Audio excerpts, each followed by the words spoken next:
Assalamualaikum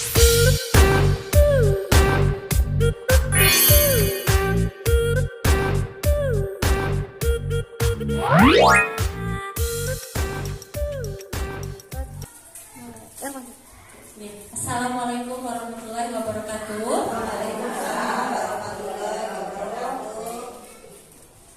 Alhamdulillahirrahmanirrahim. Pertama-tama marilah kita panjatkan puji syukur kehadiran Allah Subhanahu wa taala yang berkat rahmat dan hidayahnya hari ini kita dapat berkumpul di kegiatan aksi nyata modul 1.4 tentang budaya positif. Salam dan salawat tercurah kepada baginda agung Nabi Muhammad sallallahu alaihi wasallam. Semoga nanti kelak di hari akhir kita semua dapat mendapatkan pertolongannya. Amin ya rabbal alamin. Yang terhormat Ibu Ketua Dharma Wanita Ranting Gerduren, yang kami hormati Bapak Ibu Kepala Sekolah SD 1 dan 3, serta yang kami hormati anggota Ranting Dharma Wanita Gerduren. Pada hari ini saya, Putri dan Ibu Hani akan memaparkan tentang budaya positif. Insya Allah ini bermanfaat Bu, karena waktu saya mempelajari modul ini tuh benar-benar kayak dari hati Bu, karena bagus sekali untuk kita aplikasikan langsung pada murid-murid kita. Namun pangapunten Bu, bukan berarti saya dan Bu Hani ini sok komentar atau sok menggurui, bukan Bu. Kita sama-sama saling belajar dan tugas juga. Jadi ini ada budaya positif, nanti di materi tentang disiplin positif, terus kebutuhan dasar manusia, dan satu lagi apa ya Bu? Motivasi, itu Bu Hani. Saya yang sama keyakinan kelas nih, nanti Bapak Ibu akan diajari bagaimana sih cara membuat keyakinan kelas. Apakah cuman nomor 1 disiplin udah itu? Enggak Bu, ada urutan-urutannya, langkah-langkahnya. Dan dari saya nanti akan ada 5 posisi kontrol guru dan segitiga restitusi yang insya Allah nanti pasti Bapak Ibu bisa praktekkan langsung. Langsung saja kepada Ibu Hani, disilakan. Assalamualaikum warahmatullahi wabarakatuh. Terima kasih ibu-ibu dan wanita yang sudah menyempatkan waktunya untuk kami berdua melakukan diseminasi aksi nyata budaya positif modul 1.4.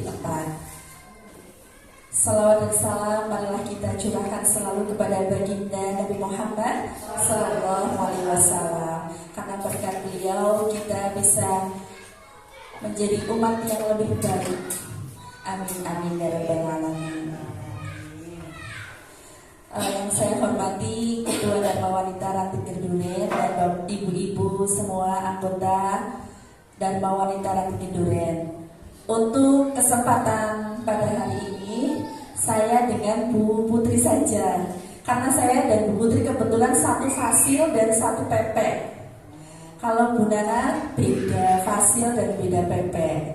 Jadi kami ini berkolaborasi, itu diperbolehkan oleh fasil dan PP kami. Kebetulan fasilitator kami adalah Bu Setiawati, Bu Setia Utami dari Brebes, Boyolali, mohon maaf Boyolali. Kemudian untuk pengajar praktiknya Pak Suburi dari SD Kalibuti. Pada kesempatan kali ini saya akan memaparkan mengenai disiplin positif, kemudian ada motivasi internal dan keyakinan kelas. Sebelum mulai kita senyum dulu Bu, selama 30 detik. Nah, biar energi negatifnya hilang. Ya, terima kasih. Nah, untuk lebih semangat lagi, ice breaking hello hi sudah sering Bapak Ibu-ibu dengar ya. Kalau saya bilang hello, ibu-ibu bilang hai. Tapi sekarang pakai modifikasi. Modifikasinya apa? Nada dan selang-seling. Kalau saya bilang hello hello hello, hi hi hi, hello hi hello hi, hi hello hi hello, gitu ya? Ya, kita mulai nih ibu-ibu nih. Hello hello hello, hi hi hi, hello hi hello hi, hi hello hi hello, hello hello hello, hi hi hi, hi hi hi. hello hello hello. Oke, tepuk tangan untuk kita semuanya. Iya, belajar nada. Nah, sebelum lanjut kita ada kesepakatan forum diseminasi. Kesepakatannya yang menurut Bu Kira, kesepakatan teng mriki kira-kira badai kepripun. Niki kita bersepakat ketika ada forum seperti ini berarti kita harus Menghargai siapapun. menghargai siapapun. Setuju nggih, Bu Ibu nggih? Setuju. Kemudian yang nomor kali Menerima masukan-masukan dari yang lain. setuju nggih? Setuju. Kemudian yang berikutnya menjadi pendengar yang setia. Terima kasih. Jadi kesepakatannya cukup 3 nggih. Menghargai siapapun, menjadi pendengar yang baik dan menerima masukan dan iya. Nah, sebelum masuk ke disiplin positif, kita pelajari dulu apa sih budaya positif. Apa contoh penerapan yang telah kita terapkan? Pastinya kita kan sudah menerapkannya, tapi kadang-kadang istilahnya yang berbeda. Jadi budaya positif di sekolah yaitu adalah nilai-nilai dan kebiasaan-kebiasaan di sekolah yang berpihak pada peserta didik agar mereka dapat berkembang menjadi pribadi yang kritis, penuh hormat dan bertanggung jawab. Pastinya kan ada ya Bu ya kebiasaan-kebiasaan di sekolah Bapak Ibu yang selama ini sudah dibiasakan seperti salaman, 5S dan sebagainya.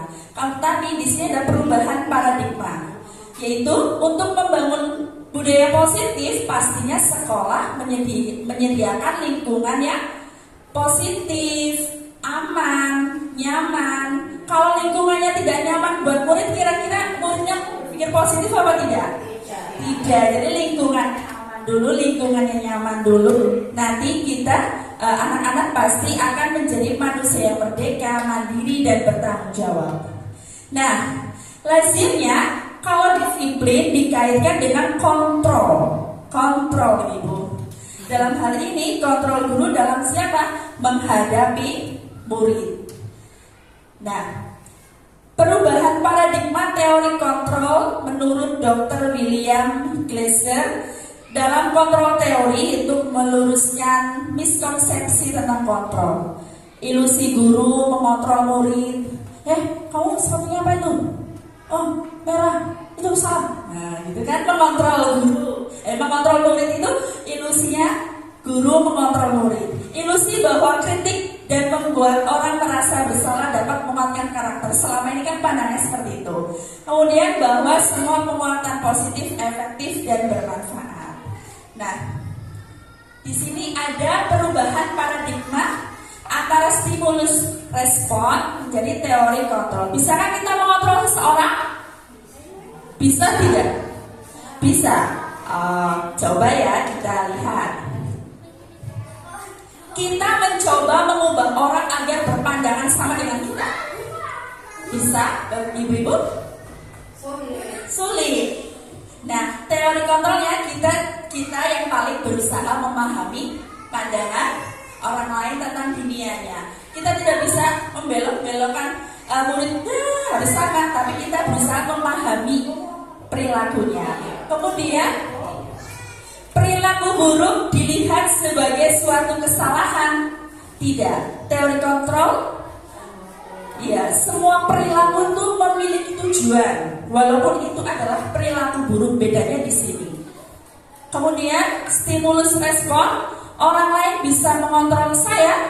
Tidak. Hanya kamu sendiri yang bisa mengontrol dirimu sendiri. Apakah saya bisa mengontrol orang lain? Tidak bisa. Tidak bisa.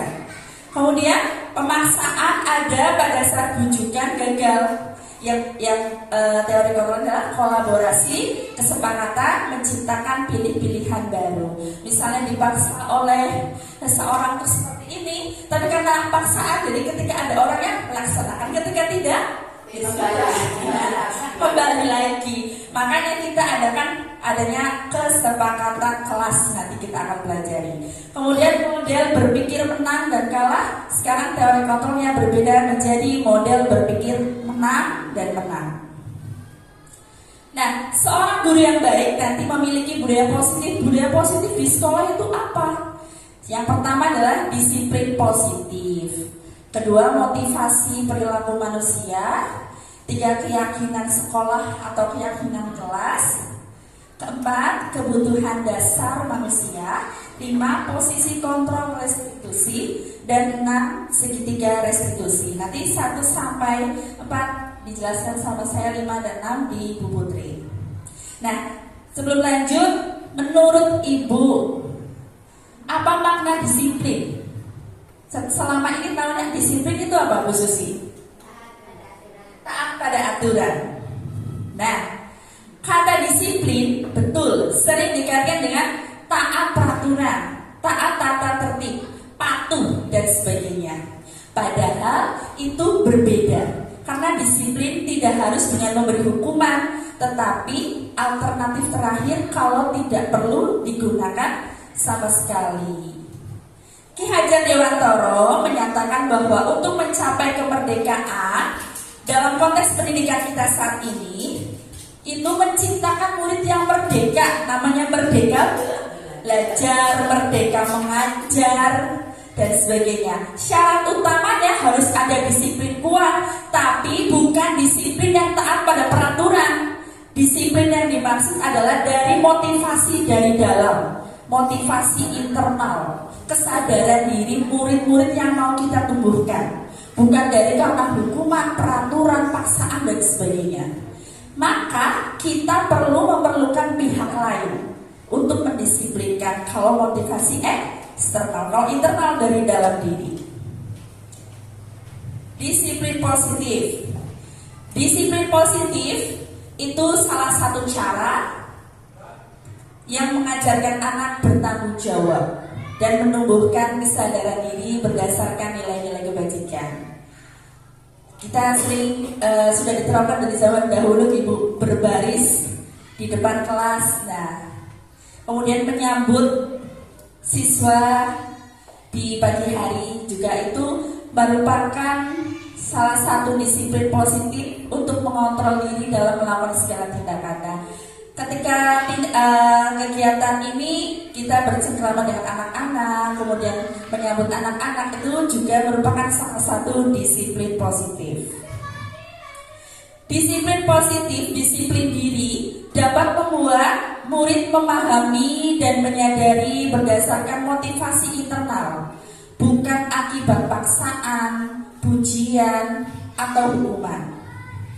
Nah, paksaan, pujian, atau hukuman tadi ada kaitannya dengan 3 motivasi perilaku manusia. Motivasi perilaku manusia kebanyakan adalah yang pertama, untuk menghindari ketidaknyamanan atau hukuman. Contoh kalau kita menerapkan itu, kalau pakai motor, sepeda motor, pakai helm takut ditilang. Berarti alasan motivasi orang tersebut adalah motivasi yang pertama, menghindari hukuman. Kemudian yang kedua, mendapatkan imbalan atau penghargaan dari orang lain. Nah, itu, oh kamu tuh rajin sekali ya, helman terus. Nah, karena ingin dipuji. Karena imbalan berarti motivasi internal yang kedua. Motivasi eksternal. Nah, yang terakhir adalah yang ketiga, karena ingin menjadi orang yang mereka inginkan, untuk menghargai diri sendiri. Aku pakai helm karena aku takut kalau kecelakaan. Nah, itu kan berbeda. Kesadaran diri. Nah, menumbuhkan kesadaran diri pada diri murid susah ya, Bu? Susah sekali.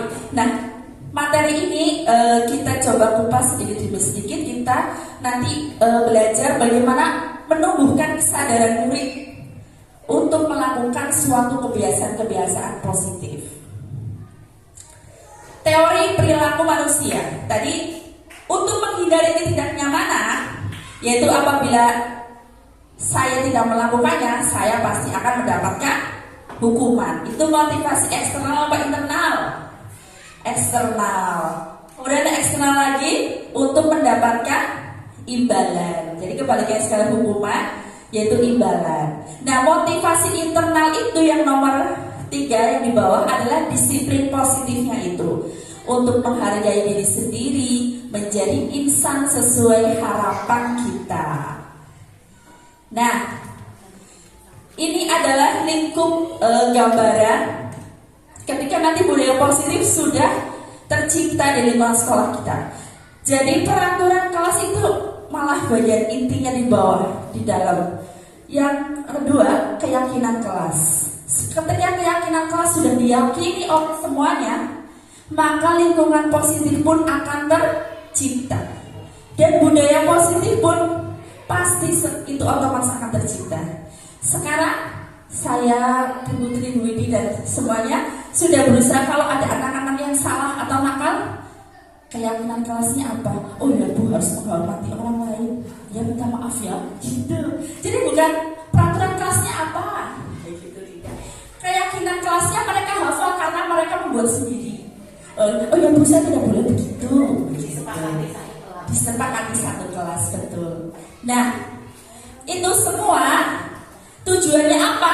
Tujuan akhirnya ini.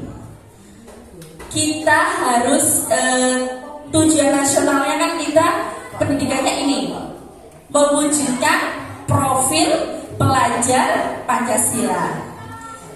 Pertama, beriman bertakwa kepada Tuhan Yang Maha Esa dan berakhlak mulia, mandiri, berkebinekaan global, gotong royong, kreatif dan bernalar kritis. Bapak Ibu sudah hafal dengan tepuk, tapi pas waktu itu saya belum hafal karena tidak ikut bimtek ya. Nah, sekarang sebelum lanjut kita ice breaking dulu. Bapak Ibu pasti punya prinsip hidup, ya betul tidak? Punya, betul sekali. Dari dulu sampai sekarang, saya prinsip hidupnya apa nih? Gitu. Nah, nanti saya meminta ibu-ibu nanti menyebutkan prinsip hidup satu kata, dengan satu kata yang itu satu kata itu telah menunjukkan diri pribadi ibu-ibu semuanya. Contoh nih, Hani jujur,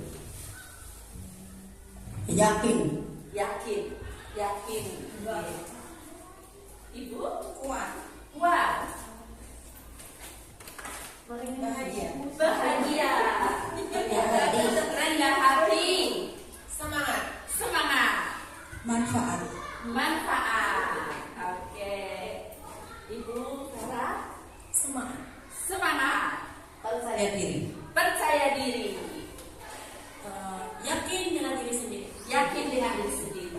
Berjuang. Hebat. Oke, terima kasih, tepuk tangan untuk kita semua. Ibu-ibu hebat semuanya, Masya Allah.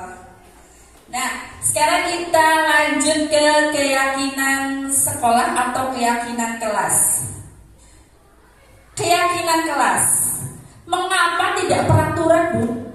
Mengapa harus keyakinan kelas? Mengapa kita tidak memiliki peraturan harus menggunakan helm bila mengendarai kendaraan roda 2? Mengapa kita tidak memiliki peraturan? Mengapa? Ya, berarti kan pertanyaan itu, mengapa sih? Nah, untuk mendukung motivasi intrinsik kita butuh nilai-nilai. Nah, ini contohnya. Kalau peraturan biasanya endingnya kalau melanggar kan dihukum ya Bu. Dihukum biasanya pengaruhnya jangkanya pendek apa panjang? Biasanya jangkanya pendek ya Bu. Contohnya, semua sih benar. Ya belum. Nanti kalau udah pergi sampai mati kembali lagi. Dan itu karena hukuman apa karena imbal nanti sebentar dong. Kemudian penghargaan menghukum juga sama tadi, imbalan ataupun pujian sama kembali lagi. Tetapi beda. Nah, ini coba kita mencermati bersama-sama. Tindakan guru seperti ini merupakan hukuman atau konsekuensi. Mencatat 100 kali di dalam buku kalimat saya tidak akan terlambat lagi. Hukuman. Lari mengelilingi lapangan basket. Hukuman. Murid diminta untuk Push up. Hukuman. Menggantikan kertas tugas teman. Hukuman. Membersihkan tumpahan air. Konsekuensi. Meminta murid tidak mengenakan sepatu seharian di sekolah karena tidak mengenakan sepatu hitam. Mengenakan sepatu seharian. Hukuman. Lari mengelilingi lapangan. Hukuman. Kita cek ini. Nah itu. Konsekuensinya itu menggantikan kertas tugas teman yang telah dicoret-coret. Jadi dicoret-coret, konsekuensinya kamu apa? Diganti. Membersihkan tumpahan air, berarti kalau sudah tumpah begini dibersihkan. Iya, karena terlewat 10 menit. Iya, itu harusnya dari situ hukuman, tapi ya mohon maaf. Perbedaan hukuman dan konsekuensi. Kalau hukuman itu biasanya menyakitkan, Ibu. Kalau konsekuensi itu, lazimnya kalau sudah melakukan seperti ini ya tanggung jawabnya seperti ini. Gitu, itu konsekuensi. Hukuman membuat anak sakit fisiknya, hatinya, marah dan sebagainya. Untuk jangka waktu yang lama. Bisa jadi, bu guru kayak gak pernah. Niku. Betul. Emang betul, Bu. Tapi Ibu masih ternyanyi ya, Bu? Iya, itu hukuman. Ya, bukan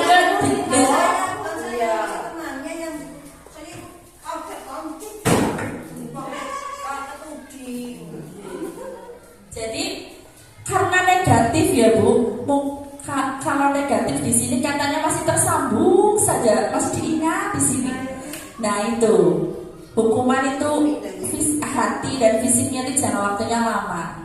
Kalau konsekuensi membuat anak merasa tidak nyaman dalam jangka waktu yang pendek. Ya, jangka waktu yang pendek akan membersihkan sih, setelah membersihkan selesai sih hilang. Wis. Anak membenci kedisiplinan jadinya kalau sering kena hukuman. Lah, wis anu kiye mau jas hukum ya. Apa ya gitu. Iya enggak? Dia Bu, udah takut duluan, jadi menang baik. Baru dipanggil baru ya Bu guru ketinggalan gitu. Anak jadinya membenci kedisiplinan. Tapi kalau kita bertindaknya bukan hukuman tapi konsekuensi, anak jadi menghargai disiplin. Kalau hukuman adalah paksaan Ibu. Contohnya karena hukuman itu tidak sekarpe bapak Ibu biasanya. Kalau dulu saya waktu di SD kayak gitu ya Bu. Misalnya kesalahannya apa, jadinya hukumnya lari atau membersihkan WC. Jadi gak ada hubungannya. Jadi bersifat dipaksa. Nah gini. Tapi kalau konsekuensi ditanya. Kalau melakukan kesalahan ada stimulus, mau ditanya, kamu kesalahannya ini, kamu mau perbaiki gimana coba? Diganti Bu, ini diperbaiki. Kalau aku udah sepakat ya sudah diperlakukan gitu. Jadi ada stimulus, ada tanggapan. Jadi tidak serta-merta kamu nanti ini ya, itu paksaan. Kemudian hukuman adalah mendorong anak menyakiti diri sendiri, melakukan sesuatu yang dipaksa sih. Misalnya depan sampah, depan ini teras dengan karena paksaan jadinya kayak gitu aja terus menggerutu. Tapi kalau konsekuensi karena kamu konsekuensinya kalau menumpah begini harusnya gimana? Mengepel Bu. Ngepelnya biasa saja, nggak dengan menggerutu karena sudah kesepakatan dari diri.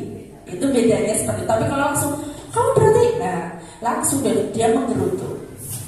Hukuman konsep dirinya jadi buruk. Berarti kalau aku salah, berarti aku ini orang yang gagal. Ya betul. Aku berarti orangnya buruk.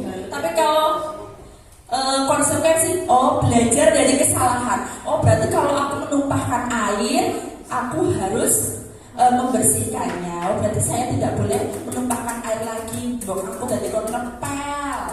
Tapi kalau jadi, oh aku berarti anaknya aku nakal, konsep diri yang dulu.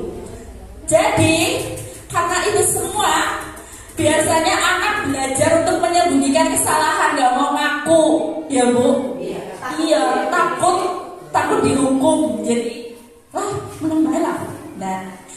Nah, kalau konsekuensi anak belajar untuk mematuhi peraturan. Kemudian yang terakhir adalah kalau hukuman, anak jadinya marah, rasa bersalah, dipermalukan, dan merasa tidak dihargai. Kalau konsekuensi, kehilangan hak, dibuat tidak nyaman, diasingkan untuk sementara waktu. Nah, tadi ketika hukuman dengan konsekuensi sudah lebih baik, tapi ada yang lebih baik lagi, yaitu keyakinan kelas.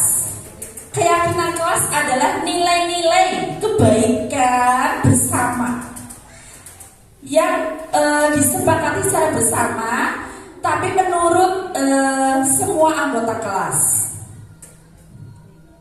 Keyakinan kelas nanti sifatnya abstrak ya, maksudnya umum, bukan khusus.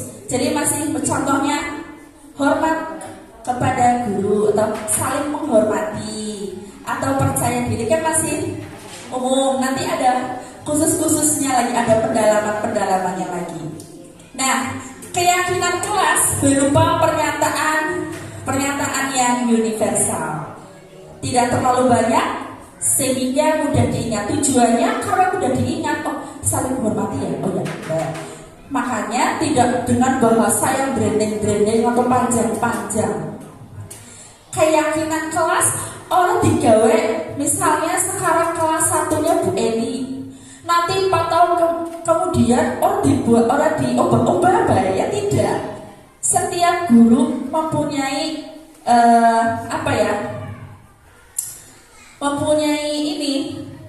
hak untuk meninjau ulang keyakinan kelas. Boleh juga keyakinan kelas itu tetap atau dirubah sedikit atau dirubah semuanya. Jadi keyakinan kelas itu wajib ditinjau setiap waktu untuk menghadapi perubahan zaman. Nah, guru di sini berperan membentuk keyakinan kelas atau keyakinan sekolah dengan kesepakatan antara murid bersama guru. Nah, di sini tadi peraturan dengan konsekuensi, sekarang peraturan dengan keyakinan kelas. Peraturannya selalu kembalikan buku ke tempatnya. Berarti keyakinan kelas tanggung jawab. Kan singkat ya Bu. Oh, keyakinan kelas harus bertanggung jawab. Dilarang mengganggu orang lain. Keyakinan kelasnya menghormati orang lain dan diri sendiri. Hadir di sekolah 15 menit, menghormati orang lain. Komitmen pada tujuan. Jadi bahasanya diganti ke lebih yang positif, biar kesannya tidak memaksa tapi menghargai. Dilarang melakukan kekerasan. Keyakinan kelas adalah keselamatan bersama dan menghormati orang lain. Dilarang menggunakan narkoba. Keyakinan kelas adalah kesehatan. Bergantian atau menunggu giliran. Keyakinan kelasnya menghormati orang lain. Gunakan masker. Keyakinan kelasnya kesehatan. Jangan berlari di kelas. Keyakinan kelasnya keselamatan dan keamanan. Di sini kan ada yang sama ya. Selamatan sama, kesehatan sama. Nah, ini nanti digabung-gabung. Bisa digabung-gabung. Langkah-langkah membuat keyakinan kelas nanti ibu-ibu bisa praktekkan di kelasnya masing-masing. Yang pertama, biasanya kami tuh mempunyai sticky notebook. Nanti anak-anak supaya menuliskan ingin kelas yang seperti apa, ingin kelas yang diciptakan seperti apa. Saya Bu Guru, tidak ada yang pernah nulis tidak boleh memanggil dengan nama orang tuanya, begitu. Terus ada lagi yang menulis menghargai pendapat teman, tidak boleh mengejek. Nah, semua pendapat, semua anggota kelas ditampung, ditempelin di papan tulis, kemudian dibacakan oleh guru, dibahas. Oh, Mbak ini menuliskan ini. Gak usah pakai nama, nggak apa-apa, biar privasinya lebih terjaga. Dibacakan semua, dibahas, nanti dipilih yang kira-kira sama, misalnya keselamatan dan keselamatan, tanggung jawab dengan tanggung jawab, dijadikan satu. Nah, kemudian keyakinan kelas saya itu tadi masih berupa kalimat negatif, tidak boleh memanggil dengan nama orang tua. Jadi keyakinan kelasnya diubah menjadi kalimat positif bagaimana Ibu? Memanggil dengan nama sendiri, memanggil sesuai namanya, seperti itu. Terus lagi, tidak boleh mengejek teman, berarti keyakinan kelasnya menghargai orang lain. Setelah itu diubah menjadi kalimat positif, terus disepakati, ditulis di kertas yang bagus, dipajang di dinding. Ketika ada anak yang nakal, nanti baru detail. Nanti, nih, kamu kan sudah sepakat seperti ini. Iya, aku minta maaf. Lupa lagi. Tapi saya benar-benar, saya dengan Bu Putri itu membuktikannya di kelasnya ngapunten nih. Kelas yang dulu kelas 4 itu luar biasa super. Sekarang sudah di kelas 5. Aneh banget diatur. Tapi ketika sudah membuat keyakinan kelas, kan dia karena pendapatnya itu dipajang, pendapatnya itu ditulis, akhirnya oh ya Bu, ya gembok ya kelasnya. Terus temannya ketika menegur terus berani loh Bu, tadi kan mau ngadepnya pukul,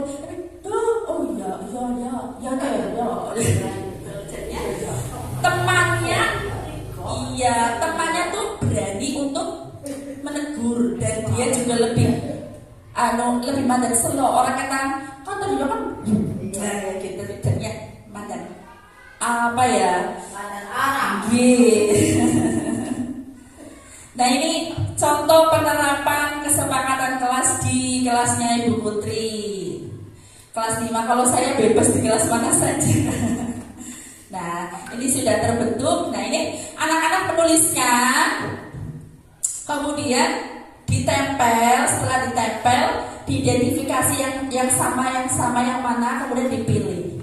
Setelah itu dituliskan di yang warna-warni, terus kita sepakati bersama, dibacakan dulu biar anak-anak mudah ingat terus paham. Beda dengan peraturan kelas. Masa peraturan kelas harus dihafalkan bocah? Kira-kira dihafalkan nggak sama anak-anak? Tidak ya Bu. Tapi kalau kesepakatan kelas tidak usah dihafalkan anak-anak. Di sini kayaknya sudah tercantal karena mereka itu dilibatkan dalam membuatnya. Gitu. Nah, setelah keyakinan kelas terbentuk, kita adakan kegiatan pendalaman keyakinan kelas. Tadi kan keyakinan kelas pasti bersifat universal ya Bu. Contoh, menghormati orang lain, terus memanggil nama sendiri. Dan di sini anggota kelas nanti ada kegiatan pendalaman keyakinan kelas. Anggota kelas dibagi menjadi beberapa kelompok, kemudian diberikan kertas dan membuat tabel T dan tabel Y. Apa sih tabel T Bu? Nah, tabel T contoh. Contoh keyakinan kelasnya percaya menghormati orang lain. Jadi tabel T itu anak-anak seperti apa sih? Oh, berarti kalau menghormati orang lain kan meminta izin ketika meminjam barang orang lain. Jadi anak-anak lebih paham lagi. Oke, ini dijel-jel aja bulannya. Satu kalimat itu banyak maknanya. Kemudian yang kedua, bekerja sama dengan semua teman, menghargai pendapat orang lain, bersikap sopan santun. tidak tampak seperti. Kalau anak-anak masih melakukan hal-hal yang seperti ini, berarti kita ingatkan, berarti kamu belum meyakini keyakinan kelas. Mengambil secara paksa, pilih-pilih teman, bersikap acuh terhadap orang lain, bersikap sopan santun dan sebagainya. Nah, jadi ini semuanya itu anak-anak supaya mikir, oh saya tuh harus seperti ini, oh tidak boleh seperti ini. Anaknya membuat sendiri, nanti kita bimbing gitu. Nah, untuk tabel Y adalah terdengar, terlihat, dan berperilaku. Anak-anak sudah terdengarnya begini. Contohnya saling menghargai. Yuk, saya bantu. Terima kasih ya. Boleh saya pinjam? Oh, kalau sudah terdengar seperti itu berarti anak-anak berarti sudah meyakini keyakinan kelas. Terlihatnya anak-anak seperti apa? Berempati terhadap orang lain, meminjam barang, memegang barang milik orang lain hanya dengan izinnya, mendengarkan dengan seksama. Perilakunya seperti apa? Tersenyum ramah, memberikan salam hormat, dan sebagainya. Jadi sudah terlihat, terdengar, dan berperilakunya seperti itu. Jadi anak-anak lebih paham lagi ketika membuat tabel Y dan tabel T. Itu adalah pendalaman keyakinan kelas. Nah, tadi waktu di awal kan, kalau kita melakukan kesalahan, kita dicap sebagai orang yang gagal, orang yang melakukan hal sesuatu yang salah. Kalau di sini di modul 1.4 ini, kalau seseorang melakukan kesalahan karena ada maksud dan perilaku tertentu. Nah, berkaitan dengan itu, karena kita itu punya kebutuhan dasar manusia, Bapak Ibu-ibu. Kita itu sebagai manusia punya 5 kebutuhan. Kebutuhan apa saja sih? Yang pertama pasti kebutuhan untuk bertahan hidup. Makan, pasti minum, primer. Yang kedua adalah kebutuhan cinta dan kasih sayang, gitu. Nah, setelah itu kita kebutuhannya adalah kesenangan, senang-senang. Nah, kalau tidak kesenangan jenuh, Bu. Gitu. Kemudian kebutuhan selanjutnya adalah kebutuhan penguasaan. Penguasaan dalam arti manusia pasti pengen tinggi gitu ya, Bu. Nah, itu adalah penguasaan diri. Termasuk kalau yang di kelas itu ada yang jadi ketua kelas kan merasa bangga. Itu berarti penguasaannya, kebutuhannya terpenuhi. Nah, kebutuhan dasar manusia ada bertahan hidup, kasih sayang, rasa diterima, penguasaan, kebebasan, dan kesenangan ini jadi satu. Bebas. Ini studi kasus. Ini fotonya saya, tapi namanya Bu Eli ya. Ibu Eli guru wali kelas 1. Sedang bingung kelas 1 ya Bu ya. Luar biasa. Satu sini nangis, satu sini ini. Menghadapi ulah salah satu murid namanya Tommy. Beberapa anak telah mengeluhkan Tommy seringkali meminta bekal makan siang mereka dengan paksa. Rebut baik. Jika Anda menghadapi situasi seperti Ibu Eli, apa yang akan Anda lakukan? Dan menurut Anda kira-kira apa alasan Tommy melakukan hal itu? Alasannya kencot. Memang dasar anaknya nakal. Memang dasar anaknya nakal. Ini kan bawa jangan lagi. Oke. Niki.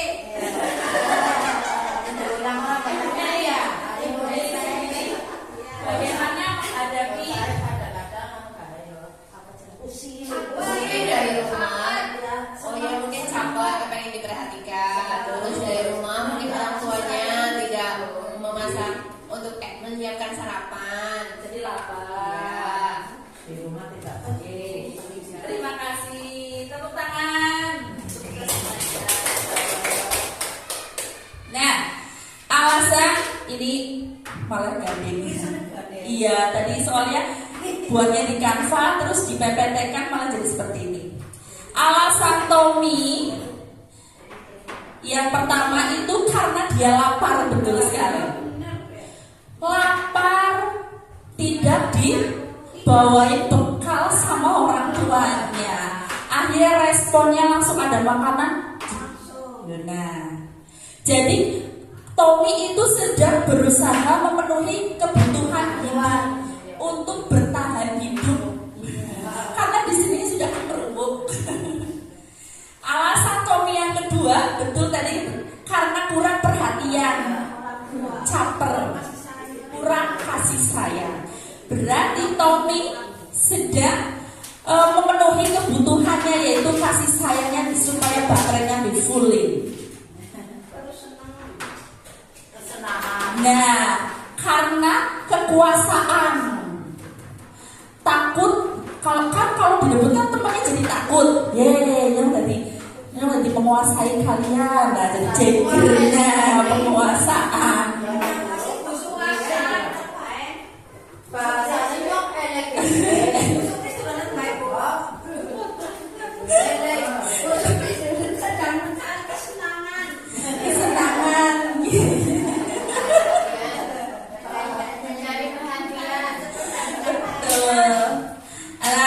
Alasan Tommy yang keempat karena dia bosan dibawain bekal gitu terus. Dilihat temannya mungkin lauknya enak, nah kepengen. Akhirnya Tommy itu kepengen memenuhi kebutuhannya, yaitu kebebasan. Alasan Tommy yang kelima, iseng lihat ekspresi wajahnya, kesal, takut dan sebagainya. Iya, jadi betul. Kebutuhan yang Tommy penuhi adalah kesenangan. Nah, gitu nih Bapak Ibu. Jadi ketika ada anak yang melakukan kesalahan, kita harus tahu dulu, oh si anak ini mau memenuhi kebutuhan yang mana. Ketika dia mau memenuhi kebutuhan kasih sayang, ya berikanlah anak itu kasih sayang lebih dari anak-anak lain.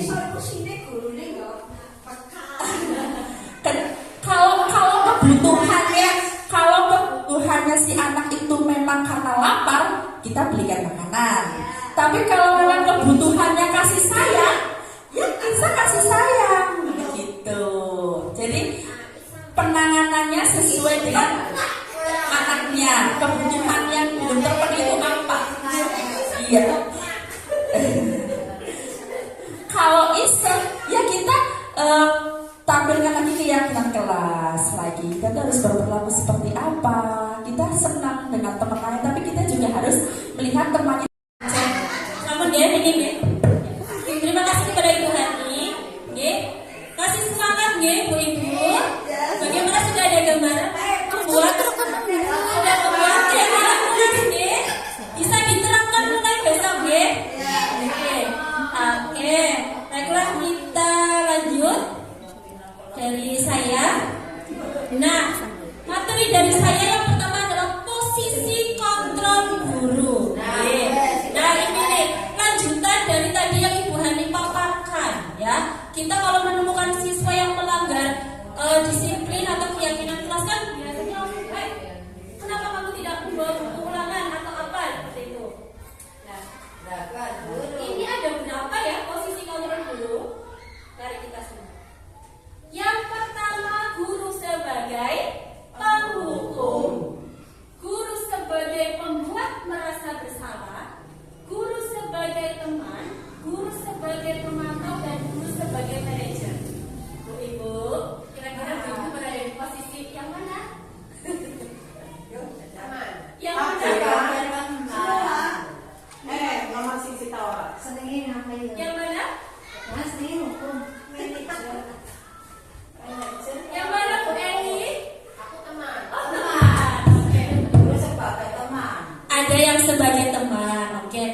Kalau saya sih jujur ya Bu ya, sebelum saya mempelajari betul ini kadang saya penghukum iya. Jadi pasti ya semua guru pasti benar seperti itu. Membuat merasa bersalah. Ya, mungkin. Oke. Ya, ini di sini 5 posisi kontrol. Ini tulisannya nggak Bu, saya lanjutkan saja. Oke. Sebelum kita lanjut, ini saya punya tebak-tebakan Bu Ibu. Monggo disimak. Siap ya? Tebak gambar.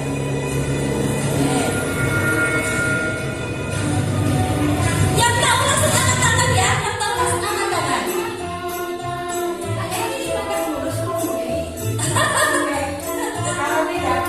Coba itu apa Bu? Ada gambar tahu. Nah, apa kamu udah tahu?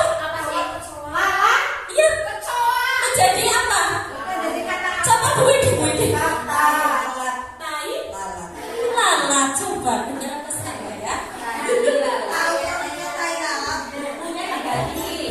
Iya. Unya diganti. Nah, coba kita lihat. Iya betul Tai. Dimulai orangnya baik. Nah, betul. Ada gambar. Oh ya Bu Susi langsung.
di memori ini tuh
tidak bisa membanggakan orang lain. Nah, seperti ini. Emosinya jadi tertutup rapat. Oke, ya. Ibu kita skor.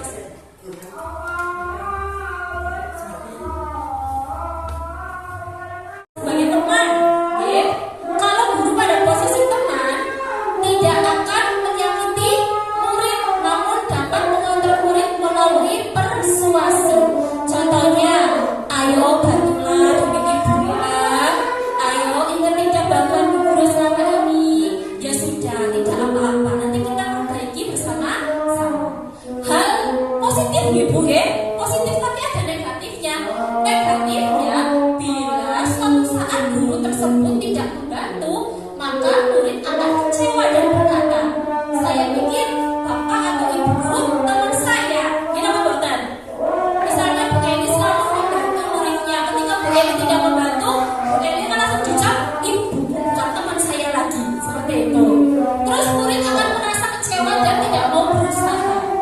Dan ini juga bergantung pada murid tersebut. Misalnya saya datang menemukan bantuan, bukan teman saya itu Bu Eni, misalnya seperti itu. Kalau guru sebagai teman, nada suaranya ramah, akan bercanda, merapat pada murid, mata dan senyum jenaka. Senyum jenaka, senyumnya kayak gimana ya? Senyum jenaka, senyum yang lucu ya. Lalu bagaimana perasaan murid bila guru seperti itu? Murid akan merasa senang dan akrab. Ada dampak positif, tapi itu tadi negatifnya, murid menjadi bergantung kepada guru. Nah, ini yang keempat, memantau. Misalnya nih, tadi kamu tidak mengerjakan PR, keluar dulu dari kelas, kerjakan. Kan kita memantau ya, itu beneran lagi mengerjakan atau justru bermain di halaman. Nah, seorang pemantau mengandalkan perhitungan, catatan, data yang dapat digunakan. Ciri-cirinya nada suaranya datar dengan tubuh yang hormat. Bagaimana perasaan muridnya? Murid memahami konsekuensi yang tadi Bu Ani sudah jabarkan, ada hubungan dan konsekuensi. Murid memahami konsekuensi karena telah melanggar salah satu peraturan sekolah. Guru tidak menunjukkan emosi yang berlebihan. Murid tetap dibuat tidak nyaman, yaitu harus tinggal kelas waktu jam istirahat. Seperti itu.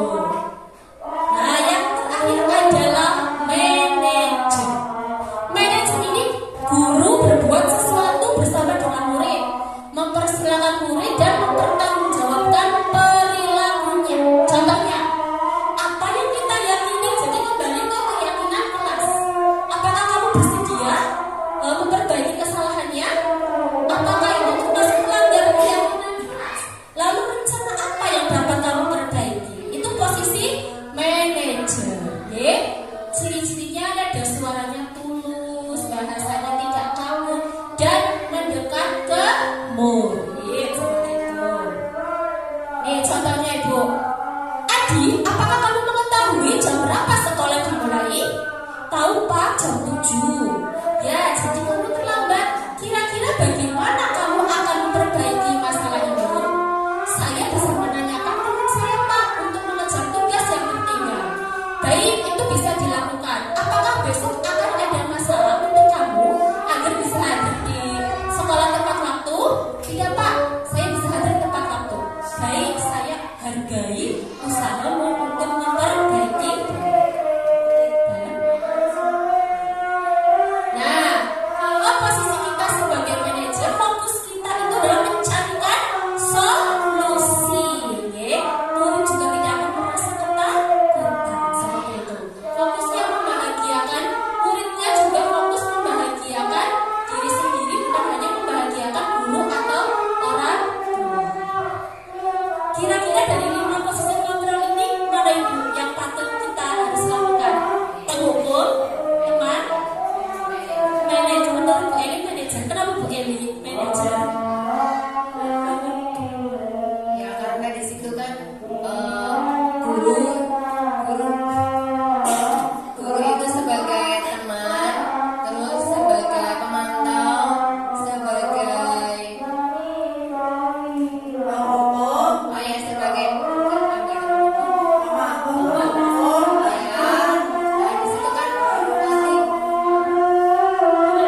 tersebut sebaiknya guru menggunakan posisi sebagai manajer. Ini saya sedang ngobrol berdua dengan murid, Bu. Saya mencoba memposisikan diri sebagai manajer, ya. Ya, guru berbuat sesuatu bersama dengan murid, mempersilahkan murid bertanggung jawab dan mendukung murid agar dapat menemukan solusi. Ini saya ngobrol berdua dengan murid saya.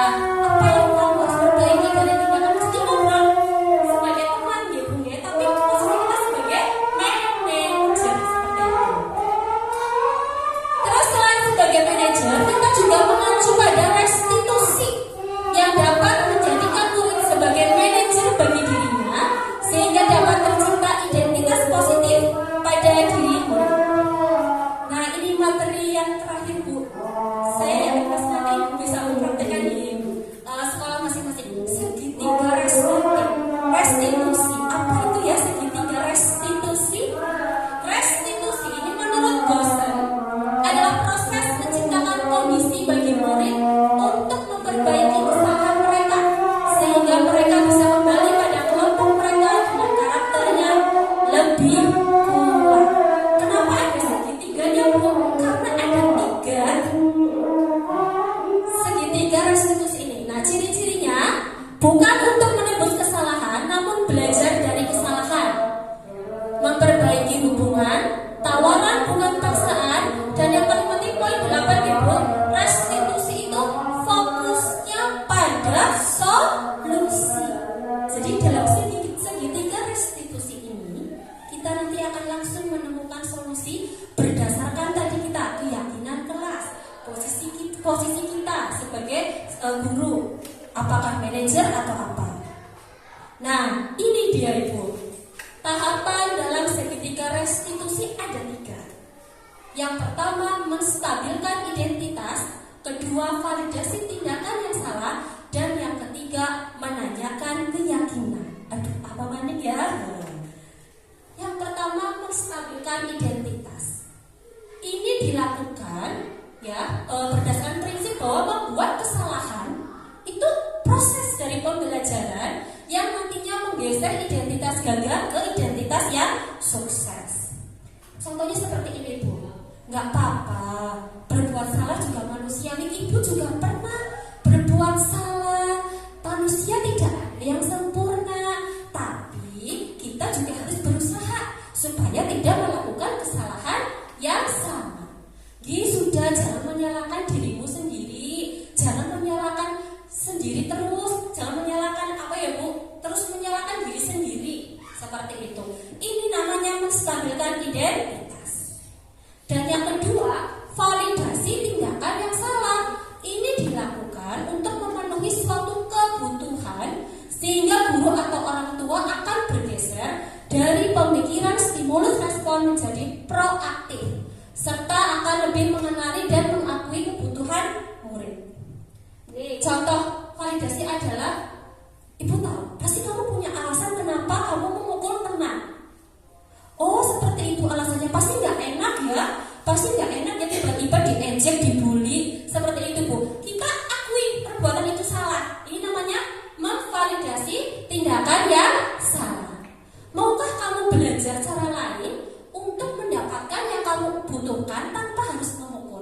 Jadi kita tetap, Bu, kita validasi tindakan murid kita yang salah. Nggak usah, ya bisa orang apa-apa. Yang suka jadi udah kemarin, tidak, Ibu. Tetap kita validasi tindakan anak yang salah.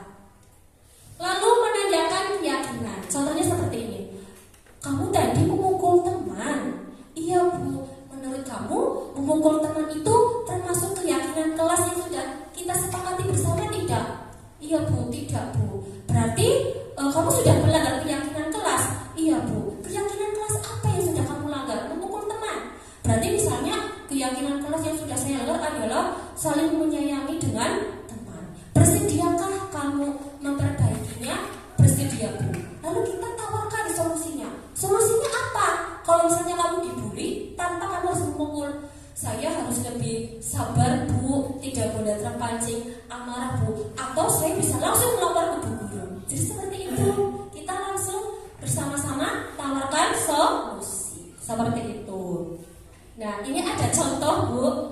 Ini kasusnya, ceritanya ini si Dinda ini buku PR-nya ini dicontek sama teman kelasnya. Dinda ini marah sehingga berkata kasar kepada temannya. Mari kita simak bersama video berikut ini. Selamat siang Dinda, bagaimana kabar Dinda hari ini? Siang Bu, saya baik saja. Syukurlah. Dinda tadi dengar katanya Dinda marah-marah deh hari ini. Kenapa Dinda? Karena hari ini saya juga tugas saya Bu. Oh, jadinya Dinda kesal ya? Iya Bu. Oh, ibu jadi Dinda, ibu juga jadi kesal. Nah, terus tadi Dinda melakukan apa saja kepada ibu? Saya marah Bu. Ya, ibu melakukan saya kepada ibu. Oh, begitu. Pasti ada alasannya ya. Ini validasi tindakan yang salah.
Ya, ini contoh penerapan segitiga restitusi.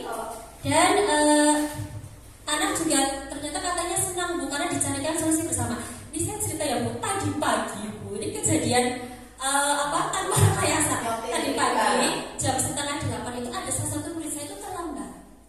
Dia langsung kayak gini. Saya langsung ingat, oh ya, penerapan segitiga restitusi. Jangan jadi guru penghukum. Sebelum saya belajar ini, saya tuh udah langsung kenapa kamu terlambat? Seperti itu. Setelah saya belajar modul ini, saya berubah pikiran dan hati saya menjadi tergerak menjadi dulu. Saya panggil berdua. Gimana kabar hari ini? Sehat? Dia nangis. Sehat mulai gitu. Coba ibu tanya, saya harus stabilkan identitas dulu. Kenapa kamu hari ini terlambat ke sekolah? Terus tadi bangun jam berapa? Bangun jam 7 Bu. Loh kenapa? Mamanya gak bangunin aku. Jadinya aku baru jam 7. Nah, apakah mamanya juga bangun siang? Katanya iya Pak, gimana seperti itu sambil nangis. Oke, gak apa-apa.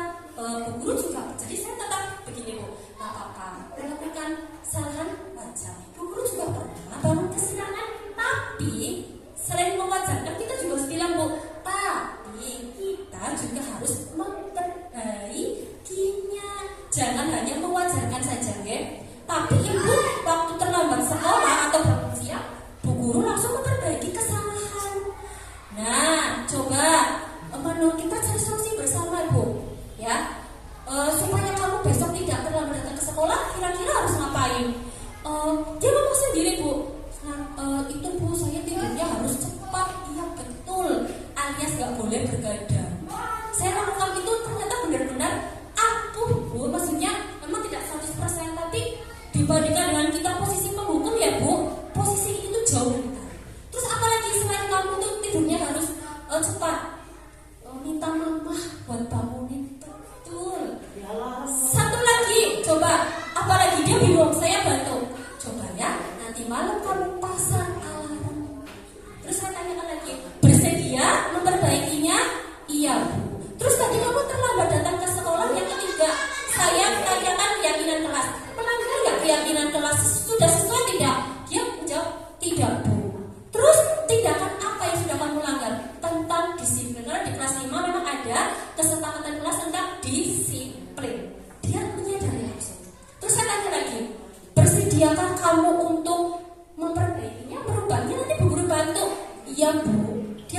seperti itu.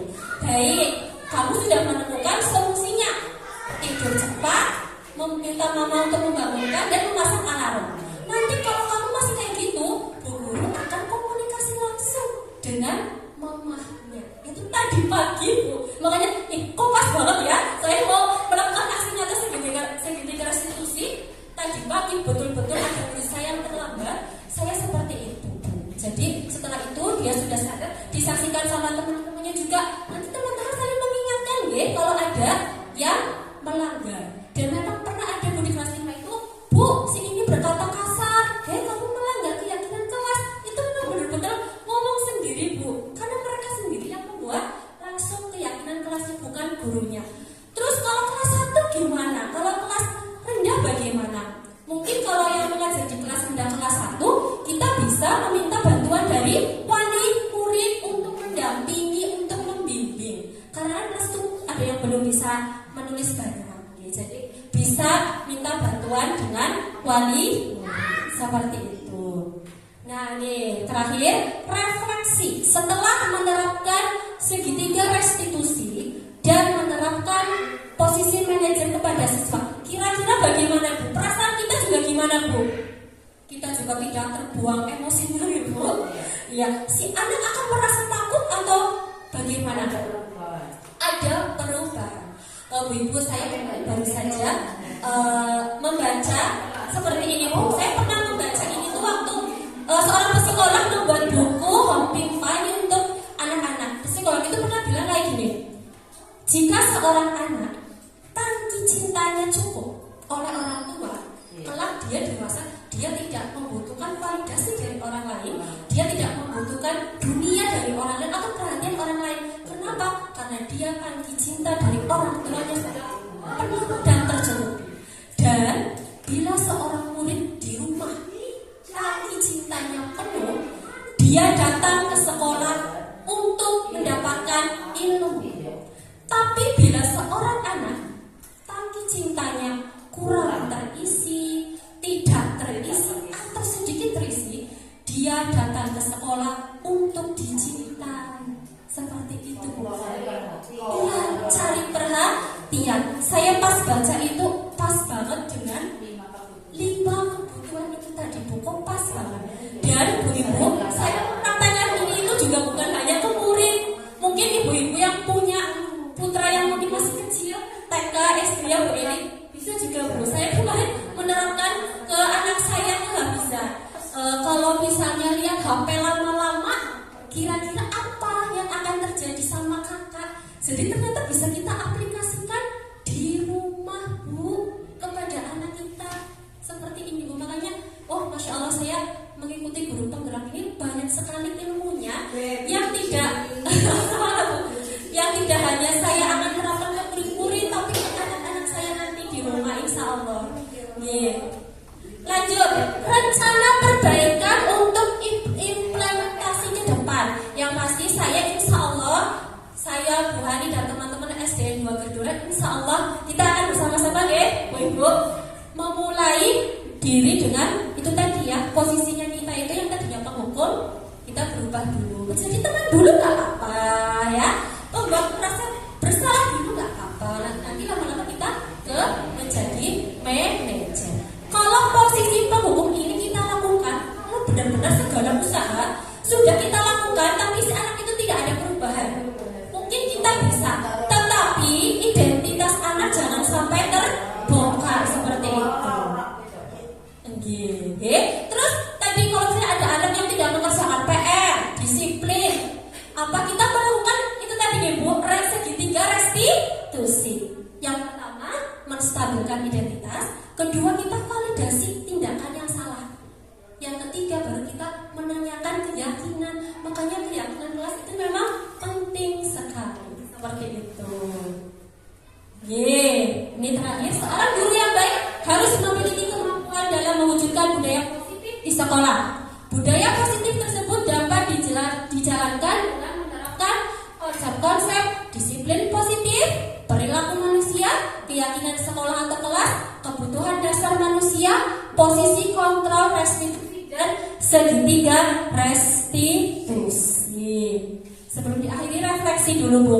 Dari paparan yang disampaikan sebelumnya saya pikir menghukum murid tidak ada efeknya ya, tapi ternyata ada efeknya jangka panjang. Itu kalau saya ya Bu. Ternyata Bu Hani. Ternyata selama saya menjadi guru banyak melakukan masih banyak melakukan kesalahan kepada diri. Sebelum tahu ini Sama saya juga Bu. Iya, Masya Allah ya. Lalu langkah kecil yang akan saya lakukan, kita lakukan. Contohnya apa? Iya, memperbaiki yang masih keliru. Masya Allah ya, ibu-ibu hebat. Hari ini kita belajar mencari ilmu bersama-sama. Semoga ini menjadi ladang pahala untuk kita semua. Bu, amin. Insya Allah ini materinya bermanfaat sekali. Sudah selesai. Terima kasih. Saya mewakili dengan Bu Hani menyampaikan terima kasih banyak atas kesempatan yang diberikan. Semoga ada ilmu yang bermanfaat ya Bu-ibu. Walaupun sedikit tapi semoga bisa menjadi manfaat untuk ibu-ibu semuanya. Semuanya itu dimulai dari kita tergerak dulu ya Bu-ibu. Kita nggak harus bergerak, tergerak dulu. Baru setelah kita tergerak, kita latihan bergerak. Dan terakhir adalah menggerakkan. Kalau saya bilang salah guru penggerak, ibu-ibu seperti ini ya, tergerak, bergerak, menggerakkan. Salam guru penggerak. Terima kasih. Mohon maaf apabila ada perkataan dari saya dan Bu Hani yang salah, keliru atau menyinggung, mohon dimaafkan ya ibu-ibu. Saya dan Bu Hani masih dalam tahap belajar. Dibandingkan dengan ibu-ibu yang Masya Allah hebat-hebat ini, kami berdua masih banyak sekali kurangnya. Jadi mohon bimbingan dan bantuannya juga. Terima kasih. Wassalamualaikum warahmatullahi wabarakatuh.